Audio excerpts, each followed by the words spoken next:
Olá pessoal, hoje nós vamos ter uma aula de produção textual. E o nosso gênero textual estudado hoje será o gênero resumo, tá bom? Que é um gênero muito importante, tá bom? Vocês vão perceber no decorrer das explicações, né, algumas características do gênero textual, do resumo que estão aqui, e também algumas habilidades do gênero que são necessárias para se fazer um bom resumo, que eu coloquei desse lado do quadro. Então, bora lá. Para começar, nós vamos falar das habilidades, tá bom? Que são essas aqui. Quais são as habilidades? A síntese e a objetividade.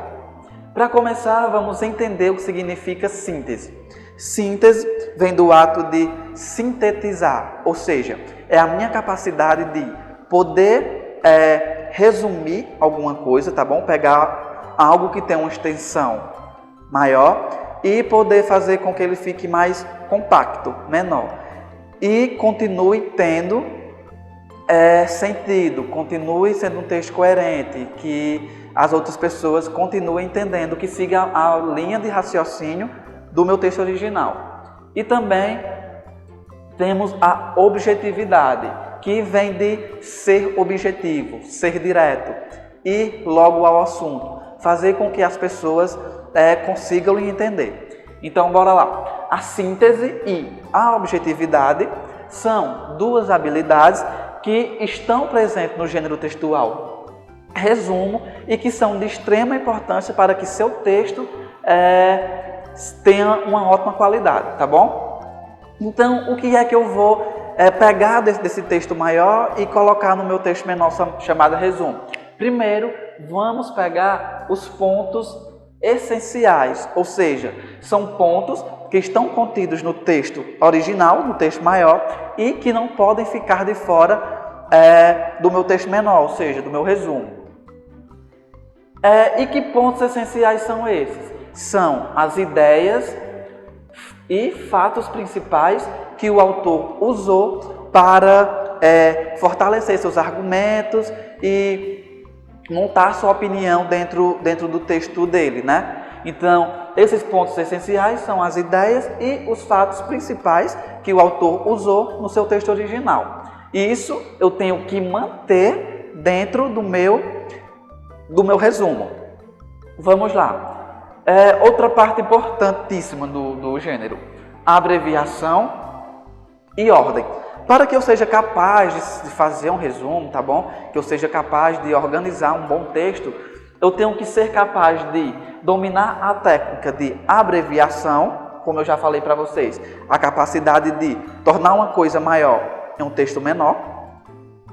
E ordem, gente, essa questão aqui da ordem, ela não pode ser esquecida, porque eu não posso criar o meu resumo baseado num texto original, em outro texto, e seguir uma ordem completamente oposta às páginas do texto original. Eu não posso começar pegando partes que eu marquei na última página do outro texto e colocar no início do meu resumo. Não posso, porque a partir do momento que eu faço isso, eu vou estar criando um texto altamente incoerente, tá bom? Um texto com ideias desconexas e um texto que o meu leitor não vai conseguir entender a opinião ou o conteúdo do texto, tá bom?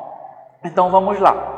Aqui a próxima parte diz que o resumo são textos relativamente fáceis de fazer. O que vai definir essa facilidade de um resumo parecer ser mais difícil de fazer ou mais fácil de fazer é exatamente a extensão do texto original, tá bom? Quanto maior for meu texto, né, o texto que eu vou pegar para fazer o resumo, mais dificuldade eu vou ter de fazer esse resumo. Só que esse ponto, ele segue para técnicas denominadas pela prática, que exatamente a prática, ela vai definir a facilidade de fazer meu texto. Por quê? Quanto mais eu fizer resumos de textos menores, tipo textos de uma página, eu vou estar mais preparado para fazer resumos de textos de 2 ou 3 páginas, tá bom? Então, quanto mais eu trabalhar em cima desses textos menores, eu vou ser capaz de trabalhar em cima de um texto maior. Por isso, os resumos possuem técnicas denominadas pela prática. E logo aqui temos essa parte que é muito importante, que diz: é uma ferramenta útil. Por que o resumo ela é uma ferramenta útil? Porque ela é super indicada para estudantes. Gente, porque o resumo ele facilita bastante em relação aos estudos. Por quê? Vamos lá. Sabemos que os resumos eles podem ser feitos tanto de textos escritos quanto de textos de falas, textos orais, tá bom? Então, textos que não foram escritos e só foram falados. Então, bora lá. A partir do momento que eu, como professor, passo um conteúdo para vocês sobre o romantismo no Brasil, tá bom? Mandei um texto para vocês leram aquele texto e assistiram a minha aula em sala. Depois da minha aula, vocês fizeram anotações, né, durante a minha fala na aula. Se depois da minha aula vocês forem reler o texto que eu mandei para vocês, rever as anotações que vocês fizeram na minha aula, e a partir desses dois elementos, vocês construírem um texto resumo, vocês já vão ter estudado 4 vezes esse conteúdo. Porque vão ter lido o texto que eu mandei, vão ter escutado a minha aula, vão ter feito anotações e depois vão construir o próprio texto de vocês. Então, vocês estudaram 4 vezes o conteúdo sobre o romantismo. Então, vocês vão absorver com mais facilidade esse conteúdo. Por isso que o resumo é muito indicado para estudantes, porque ele facilita bastante na absorção de informações sobre um determinado conteúdo. Tá bom? Então, encerrando essa parte aqui das características, né, do resumo, nós passamos aqui para esse outro lado, para algumas habilidades que são fundamentais para que o seu texto, o seu resumo, ele seja considerado um bom resumo, tá bom? Resumo de qualidade. Então, bora lá. Quais são esses pontos?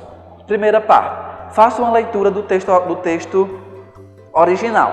Então, da primeira vez que eu for ler o texto sobre o qual eu vou fazer o resumo, eu não vou marcar nada. Gente, lembre-se, não marquem nada da primeira vez que vocês forem ler o texto, tá bom? Apenas leiam.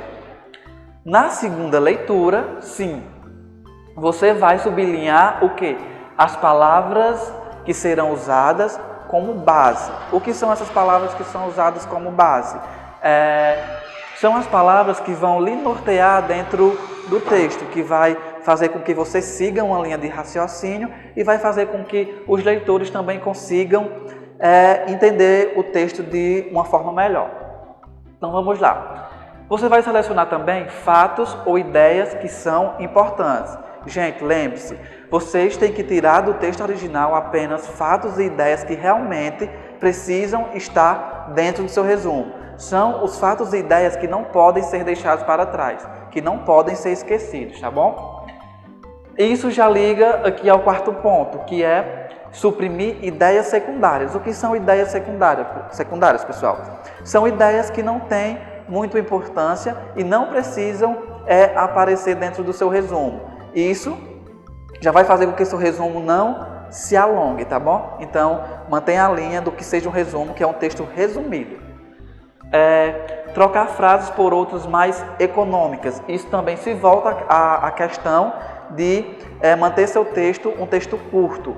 Então, se o autor usou no texto original uma frase comprida e dentro dessa frase existe uma ideia ou uma opinião que você considera importante e quer colocar no seu resumo, dê um jeito de resumir aquela frase, tá bom? Então, você vai fazer com que ela seja menor, mais econômica e que se encaixe no seu texto. Manter a linha principal do texto. Outro ponto essencial para manter a coerência e a coesão do seu texto, gente. Não desviem a linha de raciocínio, de pensamento, de escrita do autor. Mantenham a linha principal do texto. Se você mudar essa linha principal do texto, automaticamente você vai estar sendo incoerente, você vai fugir do tema, você vai fugir da ideia principal. Então, seu texto vai ficar perdido. Quem for ler não vai entender nada. Usar a linguagem clara e concisa, tá bom? Por que usar uma linguagem clara e concisa?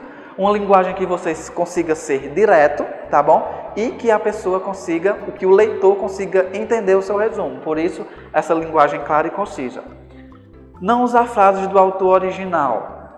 Então, eu não vou pegar frases do autor original, que ele fez citações lá no texto, e colocar no meu resumo. Não, eu esqueço essas citações, essas frases do autor, tá bom?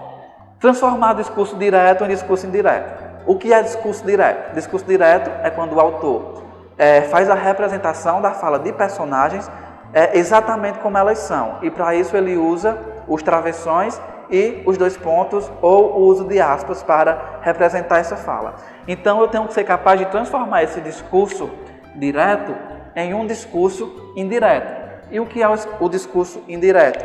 É quando o autor usa a sua própria fala para representar a fala do personagem. Então, ele desconstrói um pouco essa formalidade de como a pessoa falou e usa um jeito mais pessoal de representar essa fala. Por isso, então, o discurso indireto. Não exprimir opiniões pessoais, ou seja, lembre-se que o resumo não é um texto argumentativo, opinativo seu. Lembre-se que você está fazendo um texto resumido sobre as ideias de outra pessoa, tá bom? Então você não vai colocar suas opiniões dentro do seu resumo. Lembre-se disso sempre. Reduzir o texto para 2/3 da sua extensão original, gente. Então, isso aqui já volta para a questão do próprio nome, resumo, ou para a questão da habilidade síntese, sintetizar, que vai ser a minha capacidade de poder reduzir aquele texto que era maior. E o último ponto, mas não o menos importante, tá bom, de todos, sempre que você estiver escrevendo um resumo, é bom que você sempre leia cada parte do seu resumo, tá bom? Escrevi uma primeira parte do meu resumo, eu paro, vou ler, vejo se está seguindo as ideias originais do autor, vou ver se eu estou sendo conciso, se eu estou sendo coerente, vou ver se minhas técnicas estão de acordo, tá bom? Então, sempre que você estiver escrevendo um resumo, você vá lendo para ver se você está seguindo realmente as ideias originais do autor. Pronto, gente. Essa foi nossa aula de hoje sobre o gênero resumo. Vimos algumas características do gênero e algumas habilidades que vão fazer com que o seu resumo seja considerado um bom resumo, tá bom? Então, espero que isso tenha ajudado vocês, que vocês tenham realmente absorvido as informações que eu passei para vocês, né? E até a próxima aula. Por hoje é só e tchau!